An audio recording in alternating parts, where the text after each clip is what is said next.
Our first speaker is Denis Petrina. Denis is my colleague at Lithuanian Culture Research Institute, a philosopher. And the title of his presentation is Cosmo, poiesis for the Anthropocene. So welcome, Denis. Thank you. Good morning, everyone. Thank you, Justina, for such a wonderful opening. Gonna say that my presentation is not gonna be as picturesque and visually stimulating as the previous one, so sorry for that. So today I invite you to go to space, but not the cosmos of telescopes, particle accelerators, dark matter, expanding universes. My paper proposes a slightly different journey towards the cosmos of ontological multiplicity, entanglement again, and creativity. So I will argue that creativity is not a human capacity projected onto the passive world. It is actually the fundamental condition of cosmos itself. So what Whitehead calls the universal of the universe, the principle through which something irreducibly new enters into existence with every relation and every encounter, or every act of making with. What follows this through is the concept of Cosmos in poiesis, so you definitely can feel the Haraway here. Making with that is simultaneously creative, cosmological, and political. So it develops as a response to what Yuhui explicitly calls the crisis of naturalism, namely the crisis of single nature, single trajectory of progress, single cosmos. So cosmological crisis demands cosmological response. Therefore, I propose to approach cosmos in agential and relational terms. As you can see the definition here as the multiplicity of synchronic and asynchronic processes of worlding, Haraway, and mattering, here's a note to Barad, that unfold across multiple scales and remain inescapably entangled. So we'll be starting with animism, because this cosmos already exists in animist thought. So in a short text reclaiming animism, Isabel Stengers takes science, purposefully singular and capitalized, as the object of her critique.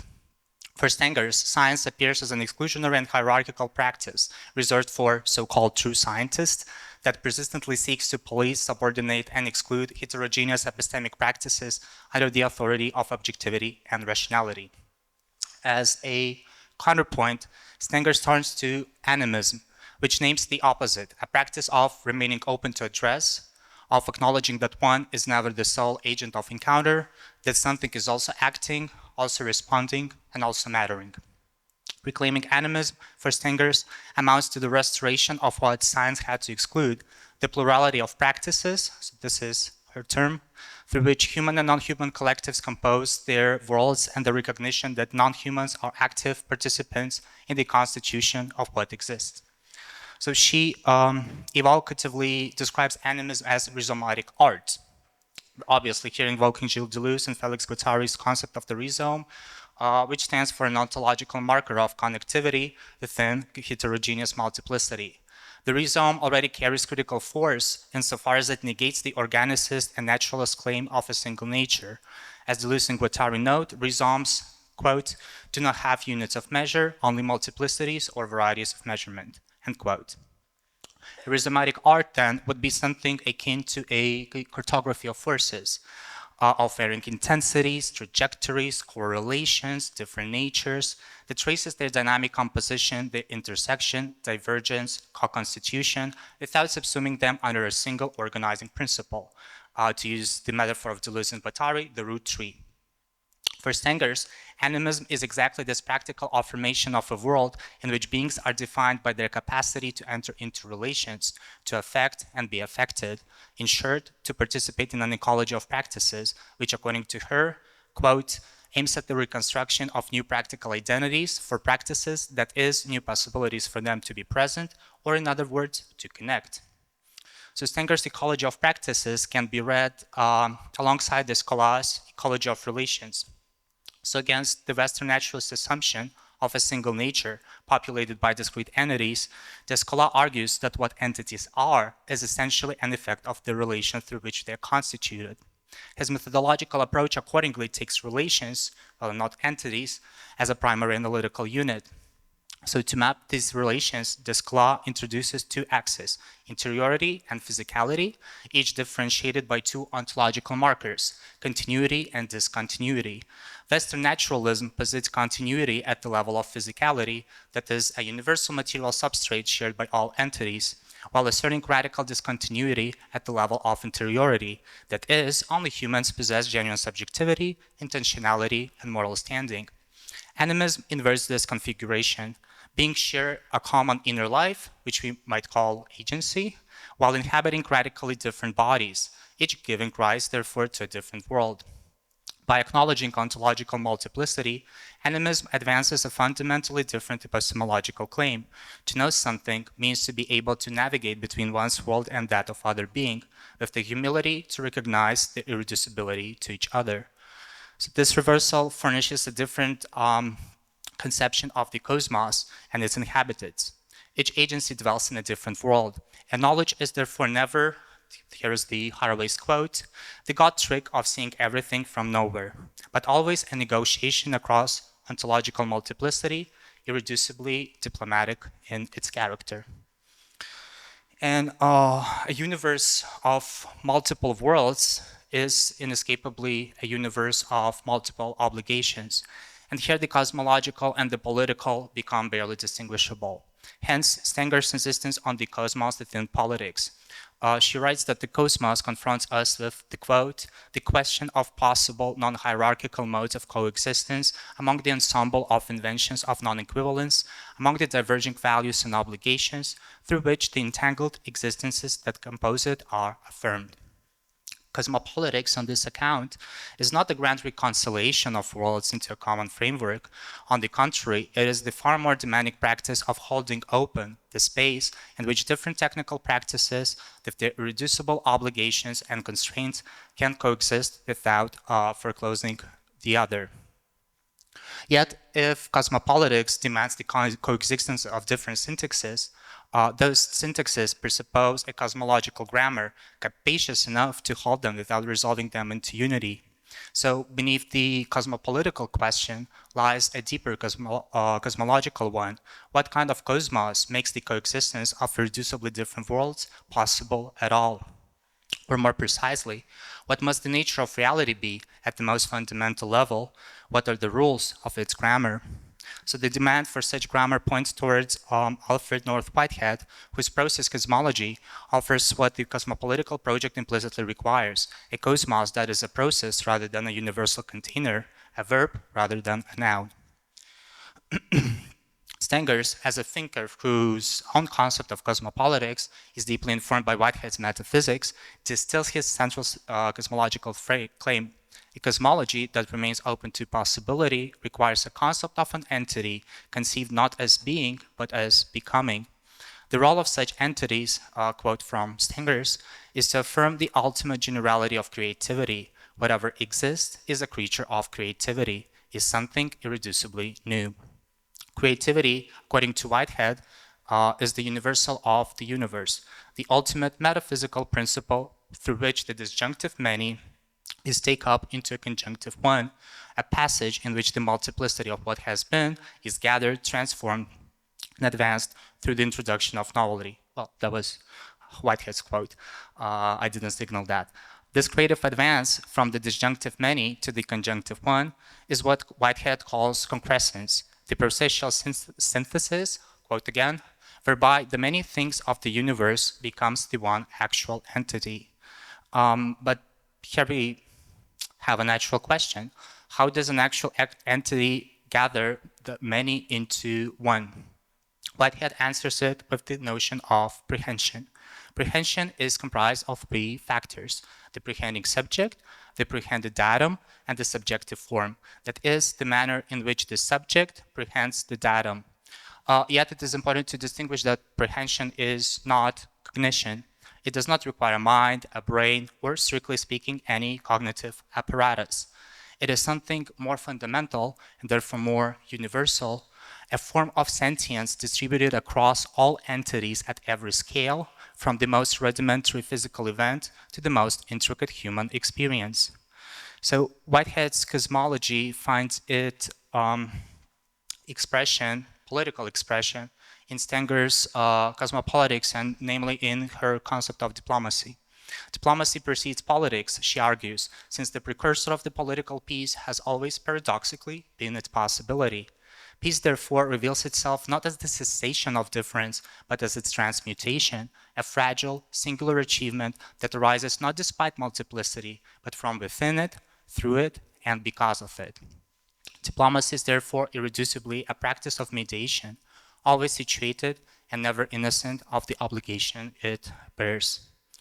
So read through the thread of animism, this practice finds its closest figuration in the figure of shaman. So shaman, as a cosmopolitical practitioner who navigates between ontologically distinct worlds, translates between different syntaxes, and bears the obligations that their entanglement imposes. Like the shaman, the diplomat does not transcend the worlds that they move between. They remain answerable to each of them. And it is precisely in that bearing of resolvable difference that peace becomes possible as a momentary achievement of the creative cosmos. To practice this diplomacy cosmopolitically is, in ethical terms, to remain responsible, which, as Barad reminds us, is not about the right response, but rather a matter of inviting, welcoming, and enabling the response of the other. So here, Whitehead's creative cosmos finds its echo, concrescence, as the process through which entities come to be what they are, each actual event a novel actualization of the relations that constitute it, irreducible to any single perspective within it, and adding something to the creative advance that could not have existed without it. What remains unthought is the moment of this encounter as such, what is brought into existence in the liminal space between worlds, where the generative surplus of relation produces something irreducibly new. And the final section calls this Cosmo sim poiesis.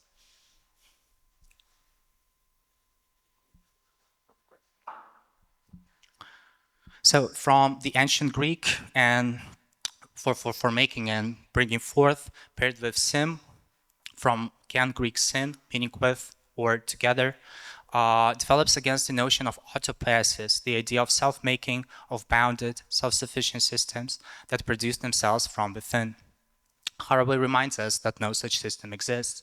To give figural dimension to this claim, she introduces SF, a deliberately promiscuous acronym, science fiction, speculative fabulation, string figures, speculative feminism, science fact, so far, as a conceptual and methodological tool of thinking the entanglement.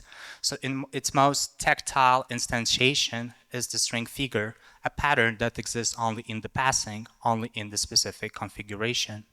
So as Haraway writes, this is a quote, "Playing games of string figures is about giving and receiving patterns, dropping threads and failing, but sometimes finding something that works, something consequential and maybe even beautiful that wasn't there before, of relaying connections that matter, of telling stories in hand upon hand, digit upon digit, attachment side upon attachment side," end quote. The string figure is Cosmo sim poiesis, made tangible.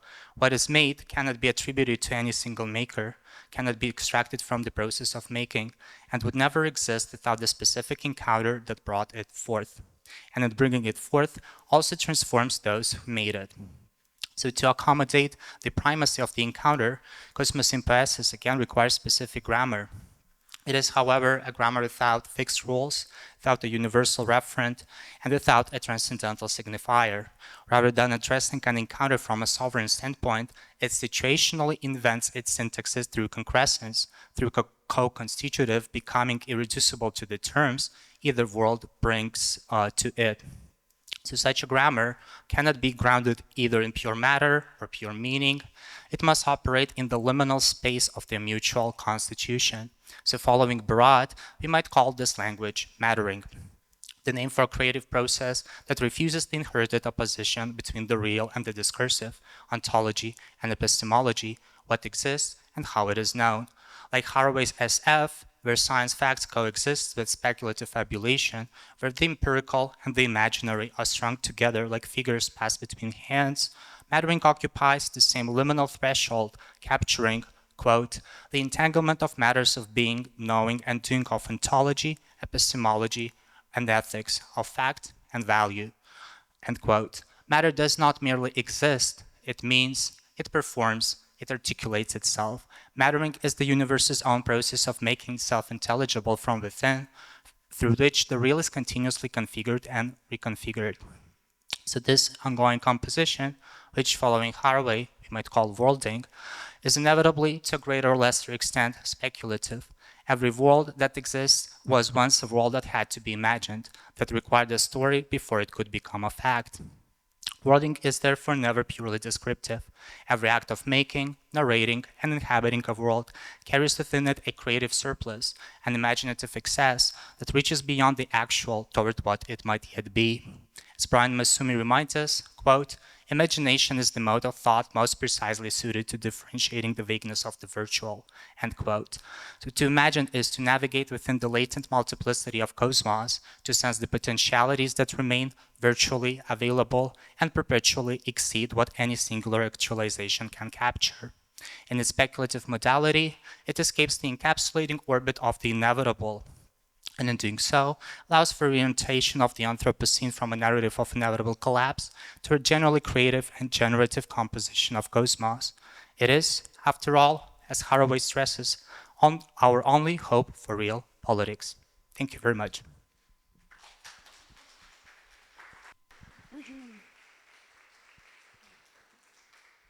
Thank you. So we have time for questions.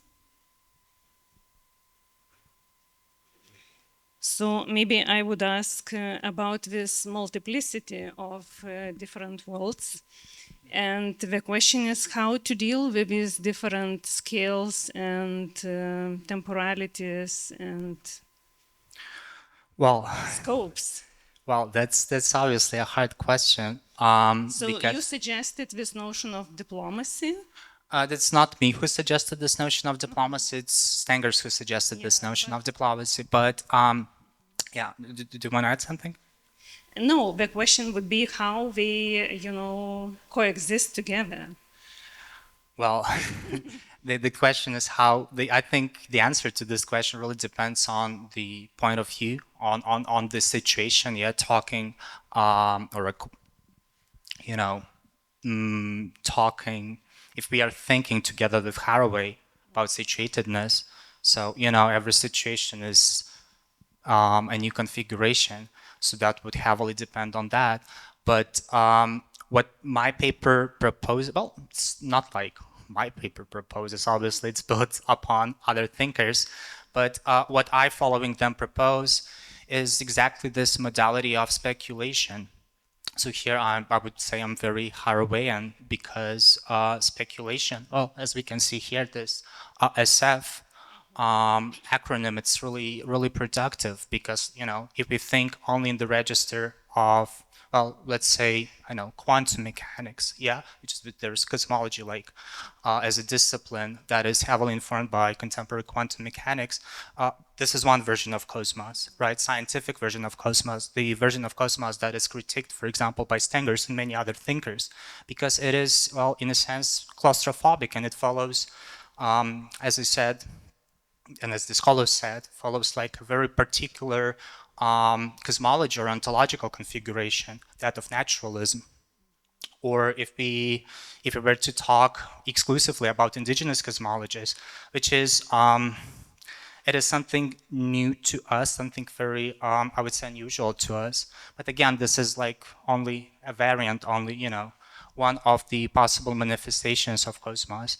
So in my opinion, SF, speculative fabulation, whatever it means, just SF, those letters together, speculation as modality, it really helps us transcend those discourses, which, and bring them together and think, to bring up the Barat's notion diffraction, to think them diffractively, or to think them, as string figures through patterns that emerge in the process, not the patterns that are predetermined, not like the onto-epistemic rules or frameworks that are predetermined, but again, to think them together. So the question is really hard, but at least the answer that I propose in this paper is, speculation. So I believe philosophy needs to be more speculative. Okay. Thank you. Yes. Please speak to them. Hello, Denis. Thank you for this discussion. And I was just very interested in the use of prehension. And maybe you could go in depth a little more to this application in your paper. Do I understand you correctly? Do you want me to explain prehension in more detail? Prehension, like every like following Whitehead. So for Whitehead, you know, entities are perceptual. Everything is a process, and reality is a perceptual horizon. So like everything what is happening right now, it's a process. Like we are not entities. We are, you know, a part of the same cosmic process. And each of us, you know, have, by the way, not only human, obviously, but all entities, you know, all phenomena, they have this prehension, which is the ability to interact, in a sense, or interact, yeah, if we were to follow Barat, with the world. So yeah, it's I was pretty explicit about prehension not being, you know, the same as conscious or something, you know, something along the lines, because again, it's a very anthropomorphic, anthropocentric picture of things, picture of cosmos. So yeah, prehension is basically the ability. I would maybe not really define, but I would maybe use the affective terms as, you know, the most neutral, as the ability to affect and be affected, in a sense, yeah, and to somehow, you know, sense this affectivity. So yeah, but if you're interested in this notion, you would definitely need to read Whitehead's Process and Reality. So he extensively elaborates on that, and I'm afraid I won't be able to do, well, better than him. Thank you. More questions? I have a short one about sympoiesis, you know. So it's sympoiesis is multi-species interaction, and it's seen as very desirable. But do we have any restrictions here? Should everything be in symbiotic coexistence? You know. Good question. What about I'm not sure if bacteria, viruses, etc.? Yeah, but Cosmo, I think sympoiesis, it is a notion that comes without any, well, in my opinion, so correct me if I'm wrong, it is a notion that comes without any moral markers, like, you know, right or wrong. It is just the ontological modality, just, you know, how things ontologically are, like the description, you know, in a sense, an ontological framework. So obviously any relation, any interaction. It's not like, you know, the celebration, woohoo, sympoiesis. It also comes with it also comes with a degree of some sort of danger that stems from uncertainty, that stems from, in general, different nature of beings. And this nature should not necessarily be compatible. And this is what Stengers extensively writes about when she discusses the concept of cosmopolitics and diplomacy, because and she intentionally uses the term diplomacy because diplomacy, well, again, it's really good that I have it here in front of me. It's not like peace that is set in stone. It is the constant process of negotiation, and negotiations might fail. Negotiations do not necessarily arrive at a, you know, at a conclusion that, let's say, is good for both parties. And I would even perhaps say in most cases that would be impossible. So, I mean, I would not actually use sympoiesis to, you know, to say what things ought to be. I just think it's like what things are. So I know maybe I misunderstood the question. So if that's the case, perhaps you should correct me. No, just want to remind our ocean of immunity, which would be very useful in deciding, you know, about the ways how these entities coexist together. Yeah, that's really interesting. Well, in general, I'm really happy that we approach it from such different paradigms. I know biological, so for me it's more like cosmological, more like, well, again, not towards Barat, more like quantum mechanics. Because like for example, in like if we were to conceive reality, you know, from the perspective of quantum, like there is no such notion as immunity. It's just, you know, it's just pure relations. So like what would be immunity? It's just, you know, a moment of actualization that is fragile, that will pass, and, you know, another moment will come. So yeah, I think it really depends on the, you know, theoretical position one takes. And it's not like one is better than the other. It's always, I think it's like the dialogue, the Cosmo poiesis of those disciplines that, you know, make something beautiful and truly meaningful. So thanks a lot.